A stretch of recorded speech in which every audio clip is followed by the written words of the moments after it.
Shinchan பிறந்தப்ப ஹாஸ்பிட்டலில் என்னென்ன நடந்துச்சுன்றதை பார்க்கலாமா?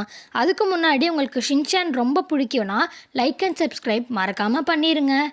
இப்போ வாங்க பார்க்கலாம். ஷின்சான் பிறந்துட்டான்னொன்னே ஹாரி வேகமாக ஹாஸ்பிட்டல் நோக்கி போகிறாரு. ஒரு வழியாக டோரை ஓப்பன் பண்ணி வேகமாக உள்ளே வந்துட்டாரு. வந்த சந்தோஷத்தில் வேற ஒருத்தவங்க கையை பிடிச்சிட்டாரு ஹாரி. இதை பார்த்த நர்ஸுங்கெல்லாம் அங்கே இருக்காங்க, உங்கள் ஒய்ஃபு இது வேற ஒருத்தவங்கன்னு சொன்னோன்னே ஹாரி மிக்சியை நோக்கி வந்துட்டாரு. அங்கே ஷின்சான் அழகாக பிறந்திருந்தான். ஹாரி ஷின்சானை பார்த்து நான் யார் தெரியுமான்னு கேட்குறாரு. அதை கேட்ட உடனே நான் தான் உன் அப்பான்னு கண்ணீர் வடியே சொல்கிறாரு. மிக்சி கிட்ட ஷின்சான் உன்ன மாதிரியே அழகாக இருக்கிறாருன்னு சொல்கிறாரு.